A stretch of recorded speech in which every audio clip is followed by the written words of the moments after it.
नमस्कार।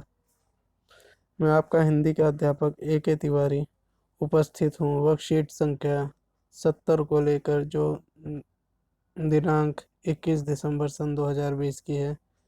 विषय हिंदी, कक्षा 10, पाठ का नाम कृतिका से साना साना हाथ जोड़ी। बच्चों, अब हम नए पाठ की शुरुआत करते हैं। इस पाठ का नाम है साना साना हाथ जोड़ी। यह पाठ एक साहित्यिक विधा यात्रा वृत्तांत की है।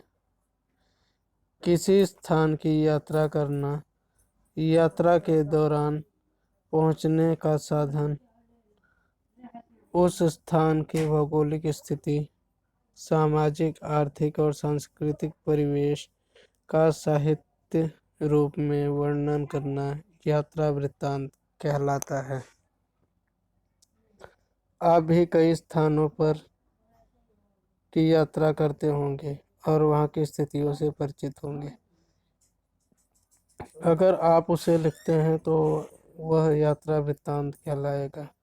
इस पाठ में लेखिका मधु कांकरिया ने पूर्वोत्तर भारत के एक सुंदर प्राकृतिक राज्य सिक्किम की यात्रा की और वहाँ की भौगोलिक स्थितियाँ, सामाजिक, आर्थिक, सांस्कृतिक परिवेश का सुंदर वर्णन किया। आइए अब हम पाठ को जानते हैं। प्यारे बच्चों, आपको याद होगा कि यह वही सिक्किम है जिस पे अभी आपने प्रोजेक्ट तैयार किया है। सिक्किम पूर्वोत्तर राज्य है, वह विविधताओं से भरा हुआ राज्य है। चलिए आगे चलते हैं।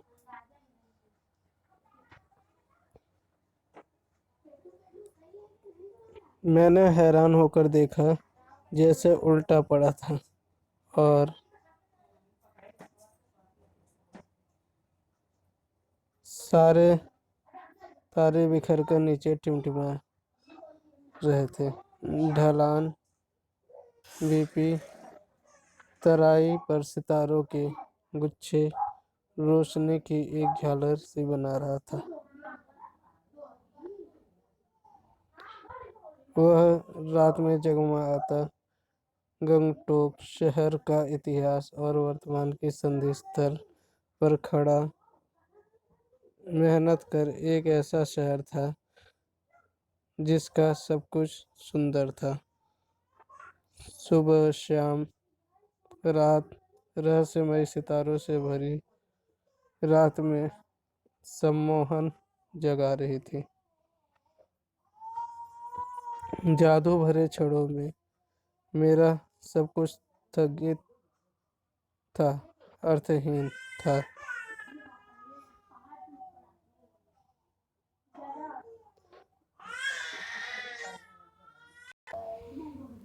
मैं, मेरी चेतना, मेरा आसपास, मेरे भीतर बाहर सिर्फ शून्य था और थी अति इंद्रियता में डूबी रोशनी की वह जादुई झालर। धीरे धीरे एक उदास उस शून्य में फूटने लगा।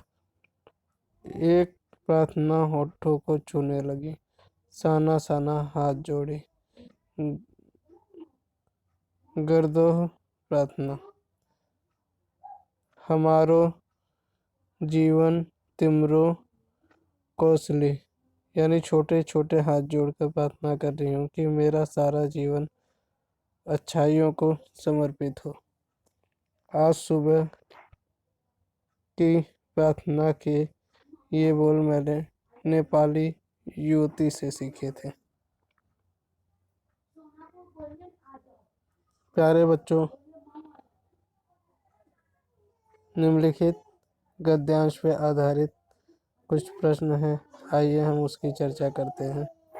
पहला प्रश्न है, यात्रा वृत्तांत किसे कहा गया है और इसमें किस बात का वर्णन है। यात्रा वृत्तांत किसी भी जगह की यात्रा को साहित्यिक रूप में लिखने की विधा को यात्रा वृत्तांत कहते हैं। इसमें सिक्किम राज्य की विविधताओं का वर्णन है। लेखिका कहाँ गई थी और वह स्थान भारत में कहाँ स्थित है। लेखिका सिक्किम गई थी और वह स्थान भारत के पूर्वोत्तर राज्य में स्थित है। तीसरा देखिए, रात में जगमगाता गंगटोक शहर कैसा दिख रहा था। वहाँ की सुंदरता का वर्णन लेखिका ने किन शब्दों में किया है। रात में जगमगाता शहर गंगटोक ऐसा लग रहा था मानो लाखों तारे जमीन पर उतर आए हों और वह एक सुंदर झालर के रूप में दिख रहा था। प्रश्न चौथा, नेपाली लोग क्या प्रार्थना करते हैं और कैसे। नेपाली लोग हाथों को जोड़कर प्रार्थना करते हैं कि हमारा सारा जीवन अच्छाइयों को समर्पित हो और हमसे कोई भूल ना हो। इसी को लिखते हैं, साना हाथ जोड़े कर दो प्रार्थना, हमारो जीवन तिमरो कौशले। प्रश्न पांचवा, नेपाली युवती से लेखिका ने क्या सीखा।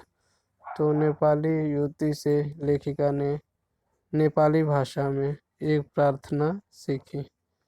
अगला गतिविधि पे आधारित प्रश्न, अपनी किसी यात्रा का वर्णन अपने शब्दों में कीजिए। अगर आप कहीं घूमने गए हुए हैं तो उसका वर्णन आप अपनी भाषा में अपने साथ कर सकते हैं। उम्मीद करता हूँ कि यह वीडियो आपके लिए हेल्पफुल होगा। अगली वीडियो में इसी कड़ी में फिर से मुलाकात होगी। तब तक के लिए नमस्कार।